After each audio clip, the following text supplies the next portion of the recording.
Hello, my friends. Welcome to episode 34 of One Credit Classics. We're so far forward, we're practically in the future. December 1994, if you're going to be precise, or November 95 if you're looking at the PlayStation version. PlayStation. I know, right?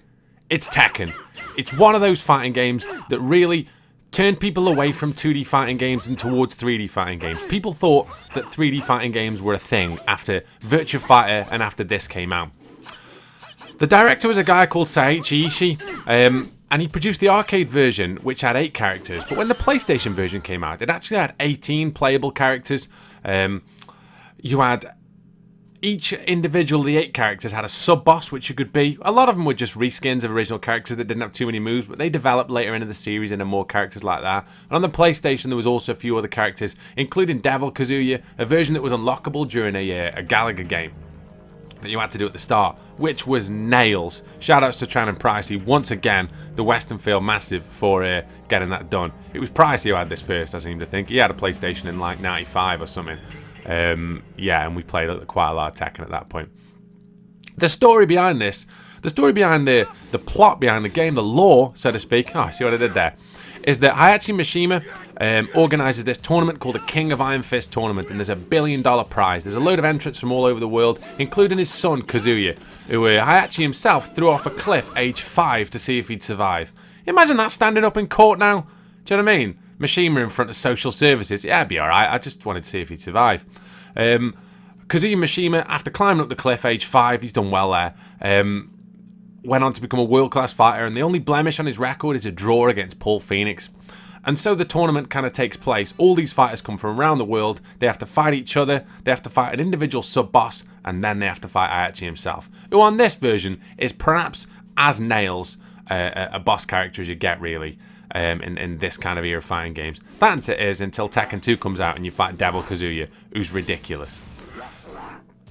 Tekken originally was a Namco test case for animating 3D models, and in 1994, really cheekily, Namco acquired a load of staff from Sega who'd worked on Virtua Fighter. They blatantly just poached a load of people.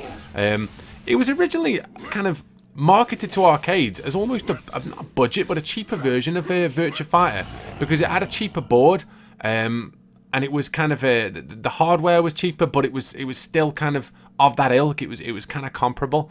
Tekken went on to kind of really establish the PlayStation in a lot of respects. It's one of those games that if you speak to somebody of kind of my era, or even not that, do you know what I mean? You speak to somebody who was maybe kind of a 90s kid or something like that, the first console they might have had was a PlayStation, and if they had a PlayStation, they probably played Tekken, because there was at least kind of 3 games, as I remember. Like Tekken 4, I want to say, came out on the PlayStation 2, and it moved from there.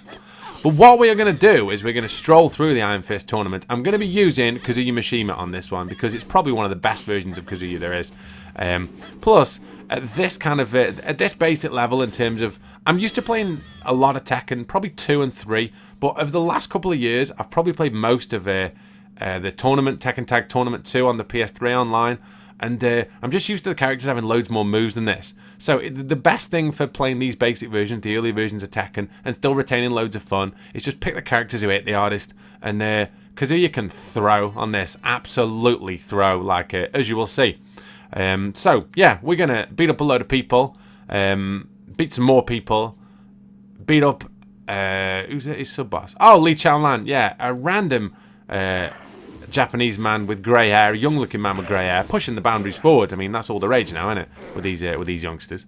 I sound like quite old-fashioned like that. I sound like the guy off Ray's Reviews. I will put a link in the description box. It's one of the funniest things I've seen in ages. These YouTube videos by this team called Ray's Reviews, just hilarious, absolutely hilarious. Geezer reviews like James Bond and stuff like that, and yeah, it's quality stuff. After beating the young grey-haired man, I will then propose to beat the crap out of my own dad, I reckon. Heihachi Mishima. Yeah, I'm going to absolutely smash him. And then we're going to go from there. Okay, so, as dysfunctional as this family sounds, and as good as this game is, let's get started, shall we? Let's win $1 billion. Kazuya Mishima. Who else? Oh, get your rematch against Paul. Nice. How big are Paul's hands? Yeah. A waffle iron or something?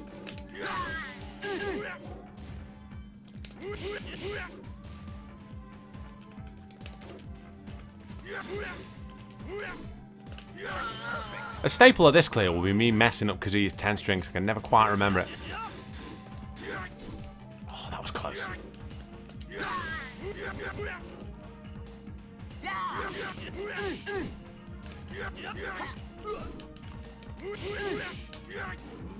Oh, God, that is. Phoenix Smasher.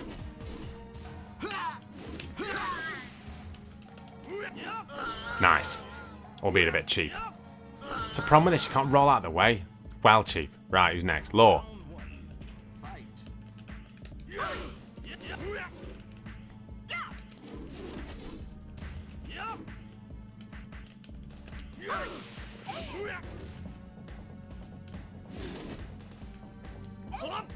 Hands up. Oh, brutal. My good friend Mark Goddard taking 2 points at that point. Bro, what are you doing?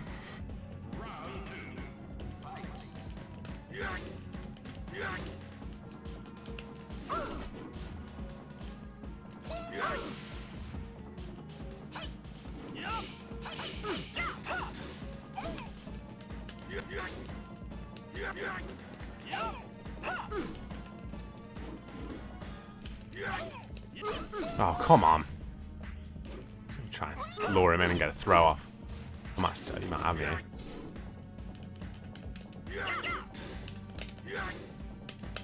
Twin pistons. You do that twice. With Hayachi, it's even worse. Right, Jack.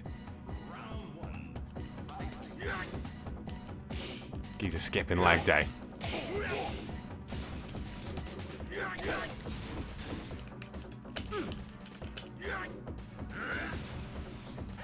Dad. Measured that a bit. Oh god, this tea's nice. I've run out of milk though, so this might be the last cup of tea I have all evening. Better make it last. Probably not going to at this rate. Hey up. Nice.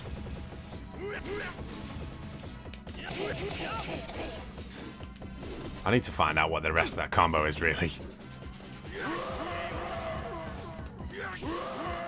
Punch, punch. Triangle, triangle, square, triangle. If you're going back on the PlayStation ones. XO. Oh, see, I don't know.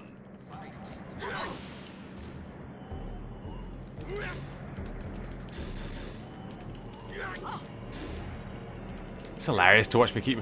After the masterpiece that was the R-Type run, watching me faff at a 10-hit combos is ridiculous. Oh, didn't need that.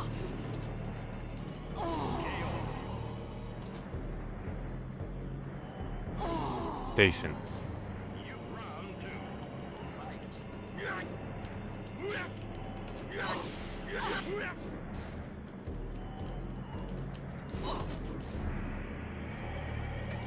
That was a big old hit. Who's next? Oh, Yoshimitsu. See, he's not too bad, but the problem is all the kicks that do counter it's absolutely ruin. But he just fall into a pattern quite predictably. So I mean, if you wait for him to start kicking, then generally, see if he does the 4.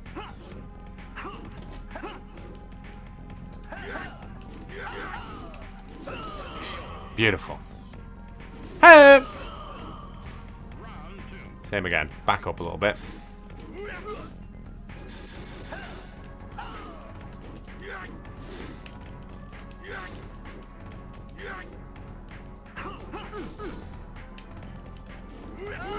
Nice.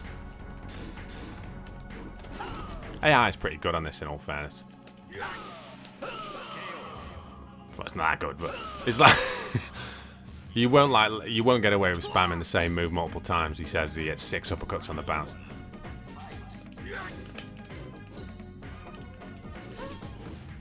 Like if I go for that again, see, you'll block it below. Oh god, that hit. And that did. Funny thing is, right, you're best just trying to back off. Nice.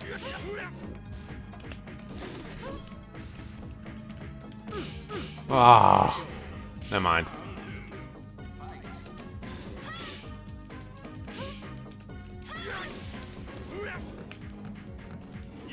That was nice as well. Not so much with that.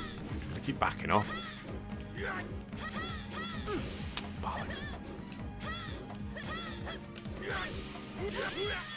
Nice. Oh, bit of background splitting. Look at that.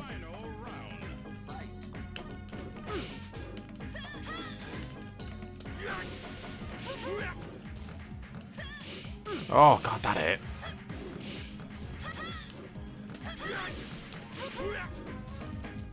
Nice. It's all about getting under that first shot with it. It's all about sweeping her in the back of the knee and dropping her on her head more like. Oh, I don't need this. King's probably my favourite character in any series of Tekken.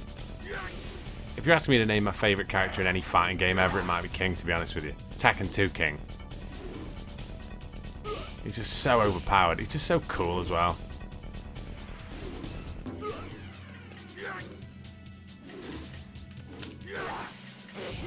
That was nicely timed. Just out of range. Oh, God, that hit.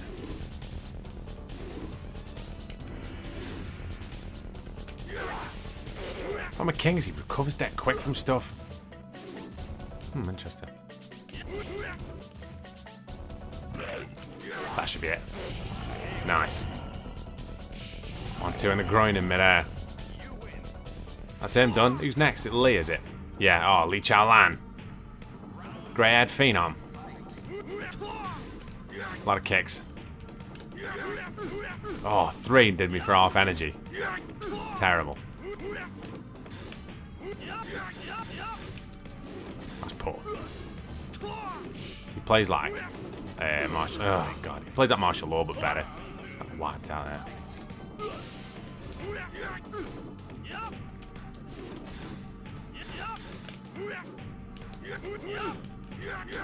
Nice.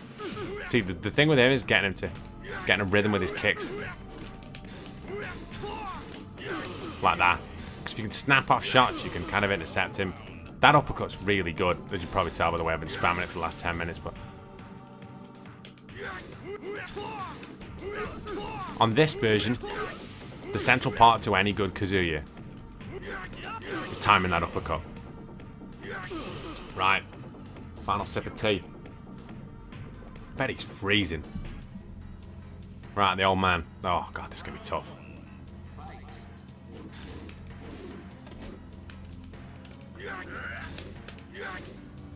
Oh, yeah, I forgot about that. I'm actually so hard on this.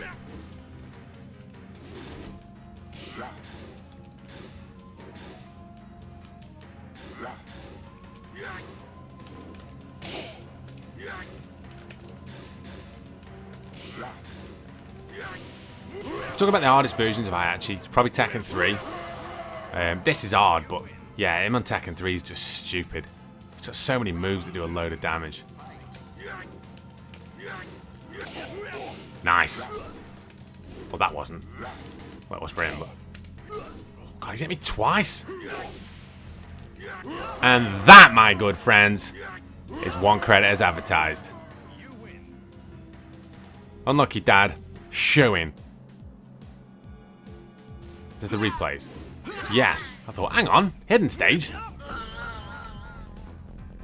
So it replays the... mine will be very similar, I'd imagine. Nice. Twin pit. Bit of variety.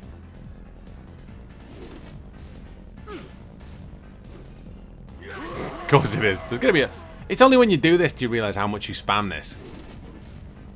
See, that was nice. Oh, yeah, it was an uppercut again. See, it's probably not... Yeah. See? Oh.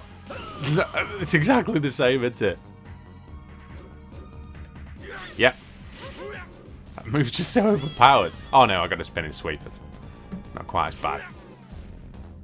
Uppercut. Yeah, I mean, what do you want? I mean...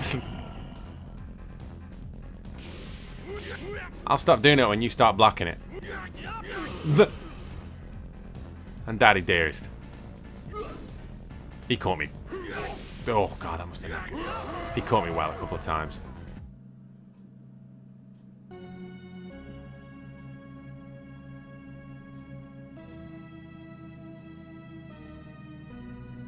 And that, my good friends, is that. Tekken on the PlayStation was one of those titles that really kind of announced the herald of the end of one era and the start of another. The 16-bit era was coming to an end, and everybody had to have a CD kind of console. I remember, I talk about my love of the SNES, and it'll always be the console that I kind of maybe think the most fondly of. But 1996, when I started at college to study my A-levels, I got a job during that summer working at a supermarket, working at Quick Save, which was not far from me. And I worked, it was like £2 an hour, and I worked all the hours God sent from August all through that summer until I had enough money. And the first thing I did after I put my name in,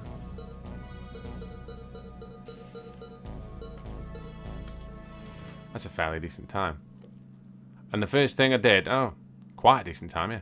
The first thing I did was buy a PlayStation. I bought a PlayStation 1 from Toys R Us. It was £250, and I got 4 games with it.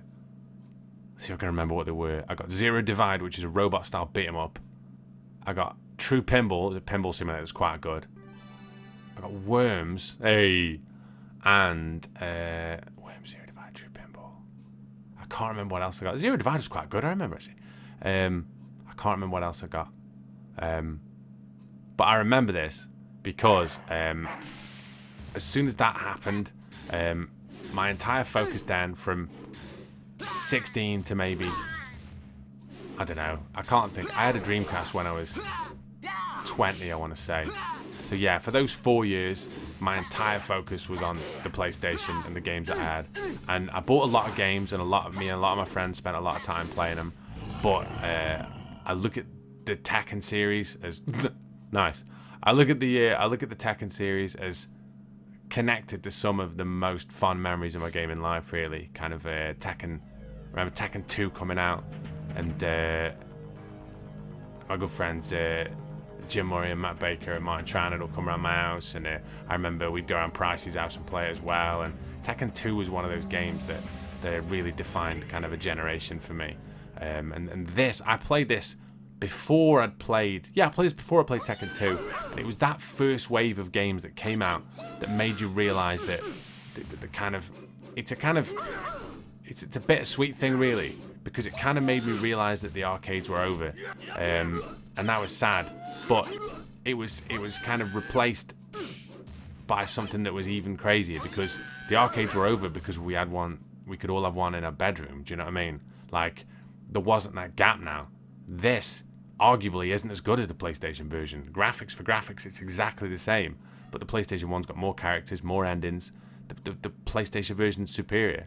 I remember watching Games Master when they first previewed the PlayStation, and they showed Ridge Racer, and I remember thinking, wow, like, that's the arcade Ridge Racer, and then it showing that it'd been on a TV and somebody playing it, and it just absolutely blew my mind. And it was the cornerstone of that period of gaming changing. That gap, the differentials that you saw kind of weren't there anymore. Like, this isn't as good as the PlayStation version. It doesn't play as well. Do you know what I mean? It's just like there isn't as much stuff for you to do.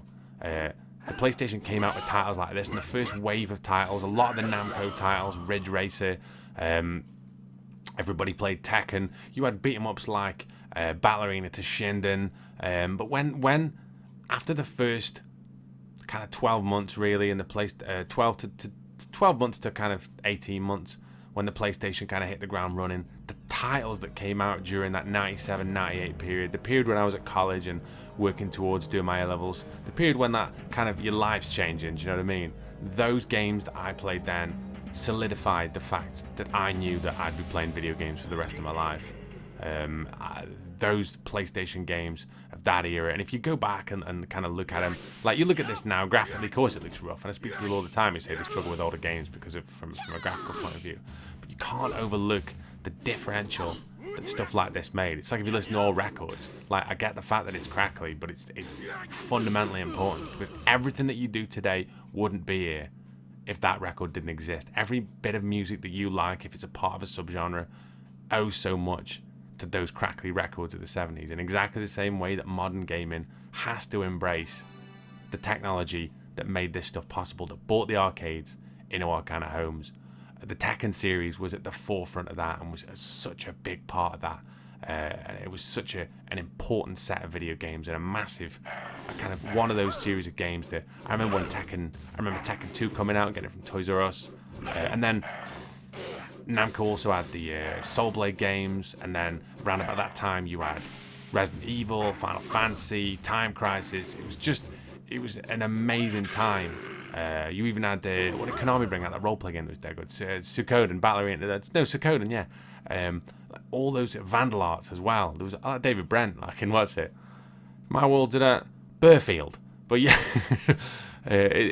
all those games that came out solidified the PlayStation as a machine that, yeah, I get the fact that, and I love doing older arcade games, but this is a strange one because this is a game on an arcade format that heralded the change, that heralded the fact that the arcades were kind of, it was becoming more tangible, more kind of feasible. Like you see loads of companies now make bar top arcades and stuff, and there's loads of really good companies. There's a company who are kind of go back and forth with on Twitter, not in an argumentative fashion, in a good way, called Arcade Europe. Their stuff's amazing, do you know what I mean? Like if you get a chance to check those guys out on Twitter, then I really would do, because they're awesome. But that whole bar top arcade thing, do you know what I mean? And the technology there is there for people to recreate that stuff and have that kind of stuff. But then, like 20 odd years ago, that couldn't have been further from the truth. If you went to an arcade in the early 90s and the late 80s, it was something special because you couldn't play those games anywhere else. Whereas in 1995, when this came out on the PlayStation, you could play this at home as much as you wanted. And that's where that kind of change came, and that's where kind of video gaming changed a little bit in general. Video gaming then became a lifestyle accessory as it wasn't before, and I've waxed on about this lyrically for years and years and years. Sony did it perfectly because they did market video games as a lifestyle accessory. The kind of people who played video games before the PlayStation came out weren't the kind of people who played video games after the PlayStation came out. It was that simple. The kind of people that I used to see on a Saturday in Fancy World, and the kind of people I used to see on a Saturday in Fiction Factory, in the bus station, those weren't the kind of people I saw in HMV in the late 90s buying PlayStation games. There were different people. Like it's kind of like that point where a band that you really like releases a massive album, but the great thing about the PlayStation was that it did cater for, there was still elements of kind of hardcore there. Like they made so much money from big franchise games, but if you played like serious roleplay games, serious games on the PlayStation, they were the best games around at that point. Like gaming changed immeasurably during that period. And games like this will always be a great reminder of that kind of tipping point where the impossible was slowly becoming possible. With that said, my good friends, I'm going to leave. I will have another video for you next week. I want to do Tekken 2. It's probably going to be Tekken 2, I'll be honest with you. I've just taught myself into a frenzy, like, talking about it now, so I want to go and play some Tekken 2, really. I'll be doing Tekken 2 with King if it happens, alright? But yeah, you take very, very good care of yourselves, and I will see you good people next week. Take care.